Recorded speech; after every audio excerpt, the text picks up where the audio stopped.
Good day, everybody, and what's up? Welcome to the podcast for Selfless Sex and She Comes First. My name is Dr. Nick, and today is January the 17th, 2023, and I hope everyone out there is having a damn good day. So, as you may have noticed, I have not put up a podcast in a week or so. Yeah, I got the news right before New Year's that my stepbrother died. And wasn't really expecting that at all. So that really kind of hit me kind of hard and threw everything off. And I recorded one little PSA about 10 days ago, but I never posted it. But I may post it this week at some time. So this could be like a 3 podcast week or whatever. But anyhow, yeah. And his funeral was last Wednesday. So I took off of work for a couple of days and went and saw family and everything else. But it's kind of heavy. So in today's podcast, I want to start off the new year by doing something that I said I was going to do. And I said this year, I actually want to come at sexual health from a slightly different perspective. So let me ask you a question. Why is it so hard for us to talk about sex and sexual health? Now, if you think about it, you will quickly realize that sex is every place. It's on the TV, it's on your phone, it's on the news, it's on the radio, it's definitely in the music nowadays. So it's everywhere. So meanwhile, why is it so tough for us to talk about it? We have access to it. If you think about it, you can actually live stream a sex scene from something that you keep in your pocket. You did not hear me say because you have access, that means that the content is good. Don't forget that. But still, for many people out there, it is really tough for us to talk about sex and sexual health, especially to our loved ones. But why? So let's get into that today.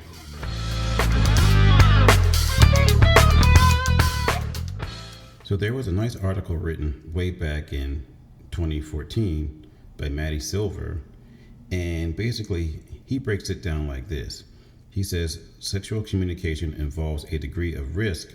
By talking about sex with our intimate partners, we can become vulnerable to judgment, criticism, or sometimes rejection.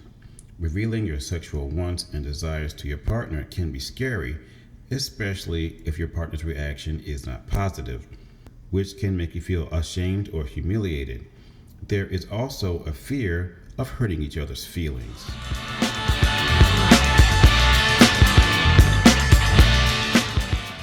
So just to prove a quick point here, have you ever asked your partner for sex or some sort of sexual activity and they said no? And when they said no, how did you feel? No one likes to be rejected. That's just how it is. And or let's take this a step further. How would you tell your partner that they are not good in bed?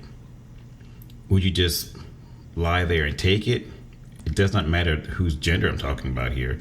If your partner is not good in bed, how would you tell them? And or on the flip side, if your partner actually told you that you were not good in bed, how would you feel? So, and third, let's say that you actually want to try something that is typically not on the menu or on the sexual menu. And it's a deep sexual desire that you want to try out. Do you risk asking your partner to do that? Because especially if it's something that you've held on to for a long time, and you open yourself up and even consider asking your partner to try this thing with you, I don't care what it is, whatever it is, and your partner says no, how are you going to feel? Just think about that for a minute.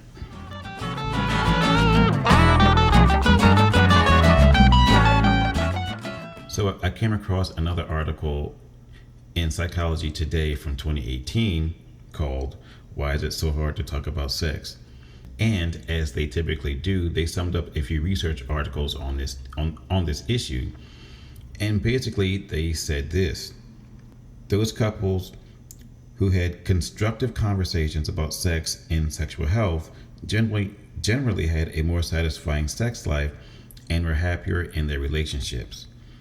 So basically they said, Even though those sexual health conversations may have been tough, in the end, they were worthwhile. And from a slightly different angle, they also agreed that couples who talked about sex and sexual health in their relationship tended to experience more fulfilling sexual lives. And in contrast, those who worried excessively all about their relationships and partners' reactions tended to struggle with sexual health communication and those conversations.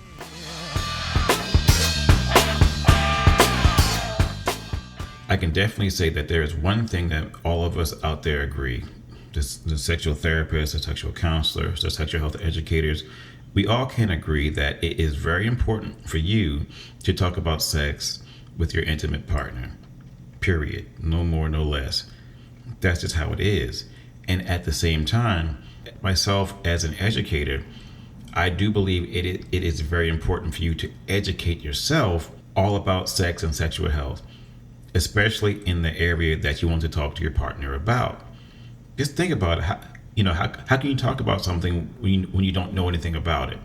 You may have heard a story or seen a video or something, but you really don't know anything about it. So the conversation would be kind of shallow. But if you read something about it, or you educate yourself about the topic, you can have a much deeper and richer conversation. And at the same time, to us older heads out there who have been having sex the same way for the past 30, 35, 40 years, 50 years, hell, I say that we can still learn something too. Read a book, read an article, research something new, and you may want to try it out. And at this point, if you want to talk to your partner about it, give it a shot, because it could be something that they want to try out too. But if you don't have the conversation, you will never know. And also, don't use porn as a medium for education. Please keep in mind that those folks are getting a paycheck. And so, yes, they are acting. Yes, the sex is probably in 4K, HD, 60 frames per second with close-ups and all that other shit. It does not necessarily mean that it's good quality porn, and it feeds into an idea of what sex should look like. And for the vast majority of us, including myself, it's just not that way.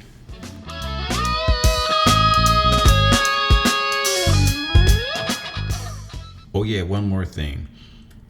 It's probably not a good idea to try to have a conversation about sex while you are having sex. So for example, it's probably not a good idea to introduce an idea about something that you want to try while you are having sex. So for example, it's probably not a good idea to ask your partner for anal sex or for pegging while you're having sex, because that can throw the whole event off. Whatever you guys are doing and you are going along and having a great time, you're like, hey honey, can I put it in your butt? What? Wait, what are you talking about? And now everything just changed. So it's time and place. So one place I would suggest that you not have this conversation is in the bedroom or wherever you guys are having sex during the time when you were having sex. Food for thought.